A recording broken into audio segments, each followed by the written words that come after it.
Well, I'm back home, and as you can see, I got the T-shirt from Isla there from Lefroy. That's the only T-shirt I brought home. There wasn't room in my bags for much more because, well, I had a lot of whiskey to bring back.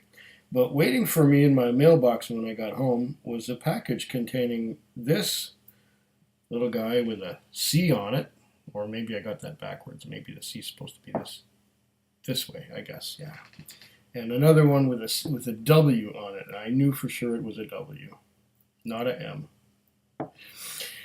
The C stands for Cognac, particularly Hardy's XO Rare Champagne Cognac. And I haven't had that many cognacs. I had a Hennessy once, and I had I forget what the other one was. Courvoisier maybe, and it was samples. I never bought a bottle of this stuff. But this one here is from Fraser Henderson. And I'm going to, it smells nice already. I just have to get this saran wrap off or whatever it is. Yeah, it smells nice. It smells sweet. Let's pour us a little dram of that, leaving some for later. So this is Hardy XO Rare Champagne Cognac, bottled at 40% alcohol by volume. I don't know how much he paid for the bottle, but when I looked at an American site, they were selling it mail order for $129 a bottle, so this must be some special stuff. Don't get me wrong, I'm no expert on cognac. I'm no expert on brandy. I probably have not ever had a good one. I just know that that Greek stuff, metaxa, yuck. Can't stand that.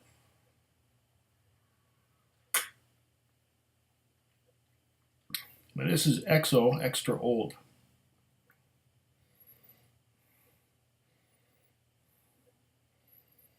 It's smells fruity and maybe a little bit minty.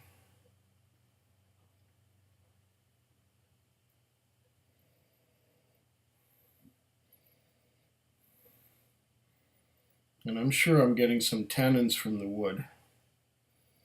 We're probably using a French oak, probably a Limousin cask, if I'm not mistaken, to age the stuff. So I'm sure that the wood from the cask would impart something to the nose.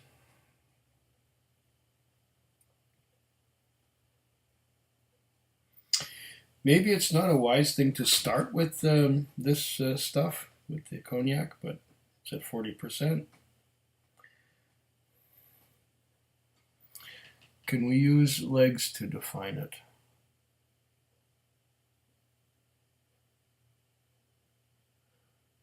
Well, I don't know if it's viscous at all. It's probably not.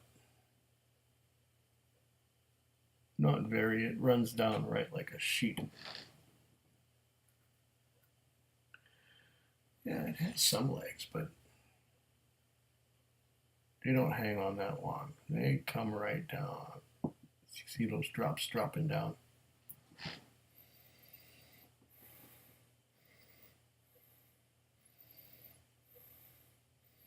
Smells pleasant enough.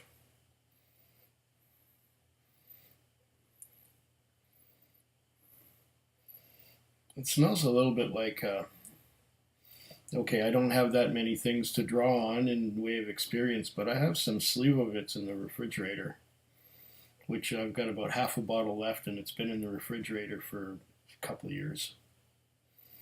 And it has some of that same alcohol note that the Slivovitz has. But the Slivovitz is not an aged spirit. It's just a plum brandy straight out of the still into the bottle, and that's that. This might be more refined. Like I said, I'm not an expert on brandy of any kind. But I'm guessing that this is good stuff that Fraser sent me.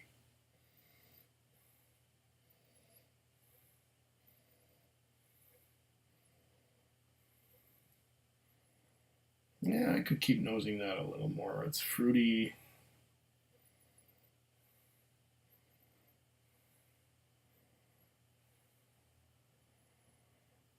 A little minty.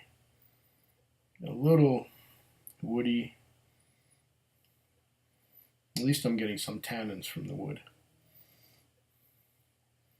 I could be just talking through my hat, which I'm not wearing, but you know. When you're not sure, I guess err on the side of caution. Uh, some cognac experts might have their heads spinning right now watching this. I'm going to taste this.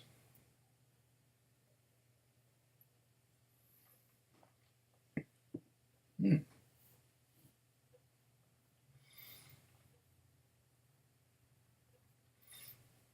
Mm.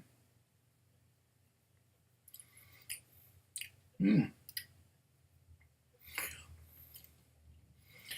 Right away, the first thing I tasted was sultana raisins.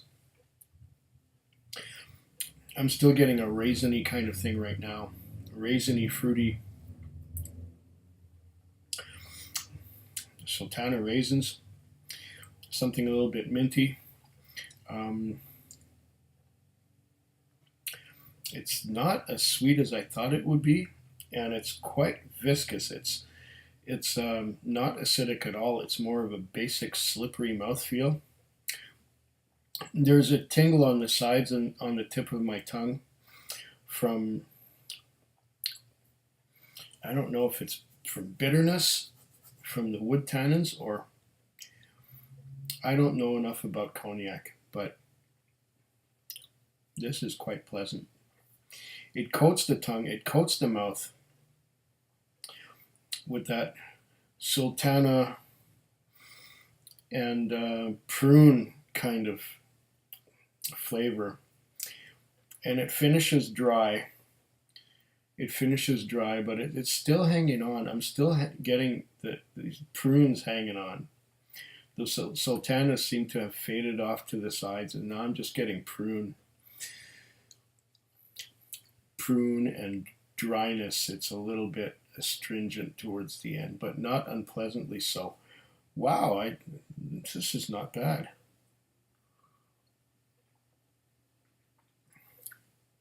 This is not at all bad. It really coats the mouth. Even after some water, there's still hints of it going on there.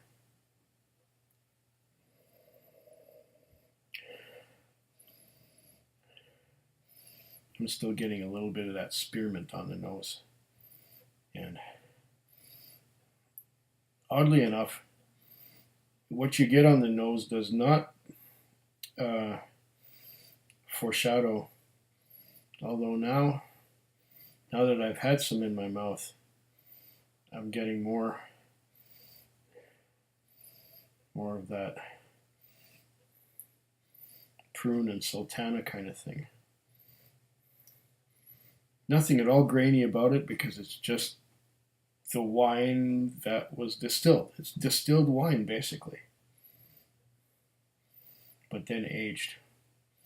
XO, extra old. I don't know what extra old means. I guess I could look it up if I wasn't so lazy. But you know, this is a pleasant experience, and I would say maybe a little change of pace from all the whiskey. Mm. Mm.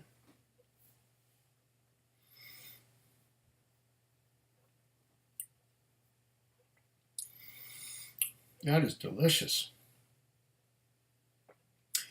That is a lot nicer than the VO that I had and the VSOP that I had.